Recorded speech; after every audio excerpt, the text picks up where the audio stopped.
आज खूप दिवसातून आमच्याकडे चहा आणि खारीचा बेत होता. सकाळी सकाळी मस्त नाश्ता केला आणि मग कामं करायला घेतली. ह्यांचा टिफिन वगैरे बनवला आणि मग भाज्या निवडायला घेतल्या. ह्या भाज्या आणल्या होत्या रविवारी, मी निवडल्या सोमवारी आणि व्हिडिओ करते आज. बाकी काही शूट घ्यायला वेळच नव्हता भेटला, मग मी काहीच शूट नव्हतं केलं. आणि मग सगळ्या ह्या भाज्या निवडून घेतल्या, मक्याची कणसं पण सोलून ठेवली. आणि धनुषला एवढी औषधं पाजून पण त्याचा खोकला बरा झाला नव्हता. मग त्याला आज परत हॉस्पिटलमध्ये घेऊन गेलो. बऱ्यापैकी सगळीच लहान मुलं आता आजारी आहेत, खूप व्हायरल झाले, मोठी माणसंसुद्धा. घरी आल्यानंतर दिवाबत्ती केली. आज होती पौर्णिमा.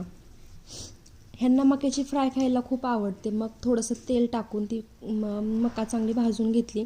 त्याच्यामध्ये लाल तिखट चिकन मसाला टाकला आणि चवीपुरतं मीठ टाकलं. खायला घेताना मग त्याच्यावरती मस्त लिंबू पिळलं. असं खायला कोणाकोणाला आवडतं, आम्हाला तर खूप आवडतं.